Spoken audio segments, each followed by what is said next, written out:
नमस्कार, मैं वसीम सैफी और आप देख रहे हैं अपराधी कौन, जो बनता है आपकी आवाज और पूछता है सीधा सवाल शासन प्रशासन से, जो मिल सके आपको इंसाफ। यमुना नदी किनारे बसे इलाकों को डुबोने लगी है। पूरा इलाका यमुना नदी के पानी से डूबा हुआ नजर आ रहा है। जहां कई घरों में पानी भर चुका है, लोग घर से बेघर हो चुके हैं। जहां लोग परेशान हैं, प्रशासन लोगों को ऊंचे इलाके में जाने की हिदायत दे रहा है। बाढ़ के खतरों के बीच कैंपों में शिफ्ट किया गया है। इस घड़ी मुश्किल में आगे आए जैतपुर खड्डा कॉलोनी के आदिल सिद्दीकी साहब, जो बाढ़ पीड़ितों के लिए सराहनीय काम कर रहे हैं।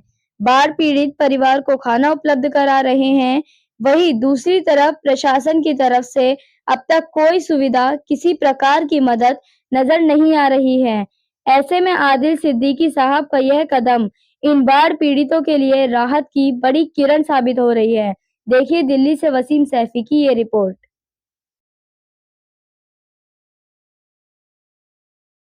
बोले, क्या नाम हुआ आपका?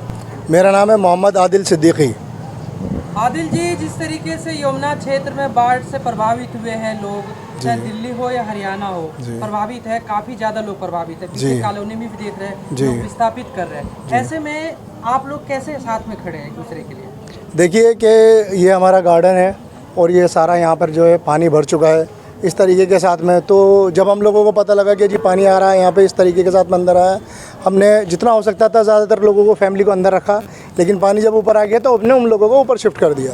फिर उसके बाद हमको ये महसूस हुआ कि यहाँ पर लोग सड़क पर बैठे हुए हैं और पड़े हुए हैं और लोगों के पास सिलेंडर नहीं है, चूल्हा नहीं है।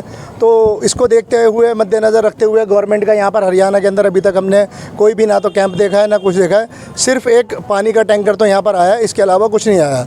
तो फिर ऊपर वाले ने हमारे दिल में बात डाली और हमने यहाँ पर एक लंगर चालू किया है, जो कि हमारे यहाँ पर खाना बन रहा है, दोपहर भी और शाम भी। 2 टाइम हमारा खाना बन रहा है। कल भी बना था और आज ऊपर वाले की दुआ से 12 बजे से हमारा यहाँ पर खाना बन रहा है, रेगुलरली पक रहा है। ये आप अपने पास से ही कर रहे हैं?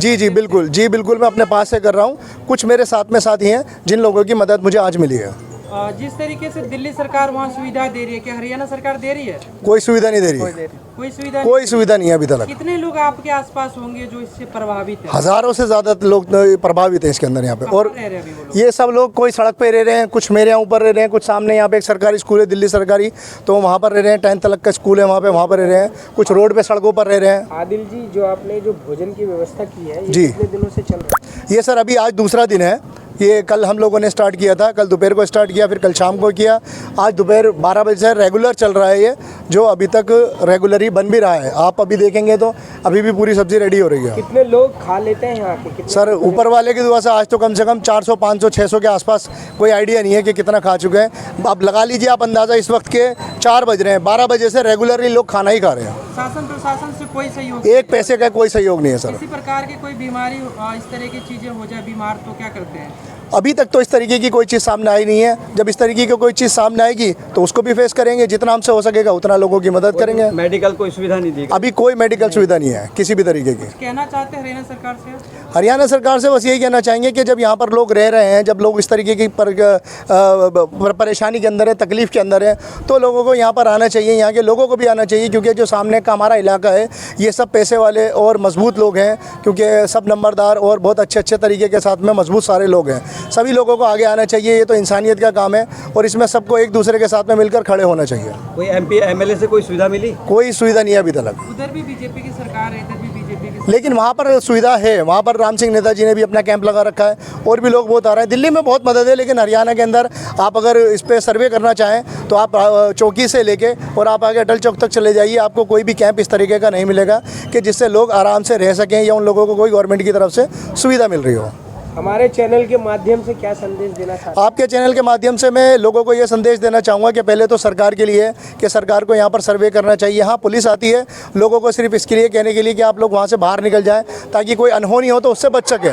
सिर्फ इसके लिए तो सरकार ने लोग लगा रखे हैं, पुलिस लगा रखी है, अदरवाइज़ के लोगों की मदद करने के लिए कुछ भी नहीं है। तो सरकार से मेरी अपील है कि आप यहाँ पे लोगों को देखें, ये सारे गरीब लोग हैं, इनके पास घर का हिसाब किताब नहीं है, सब इनका लोगों का सबका नुकसान हो चुका है। इसके नुकसान की भरपाई तो कोई भर नहीं सकता है। खाने पीने और स्वास्थ्य संबंधी समस्याएं तो है ही। पीछे दिल्ली में लोगों का कहना है कि जस्ट आपके बॉर्डर के उस पार कि चोर की भी समस्या है, घरों में घुस रहे हैं। जी बिल्कुल, चोर की भी समस्या है। उसकी वजह यह है कि अभी हमारे सुनने में भी आई है ये बात कि 2-3 ताले यहाँ हरियाणा के अंदर भी, बस्ती के अंदर पीछे टूट चुके हैं लोगों को वजह से। क्योंकि मसला ये है कि पानी यहाँ तक है, यहाँ तक भी है कई जगह, और कई जगह यहाँ तक भी है।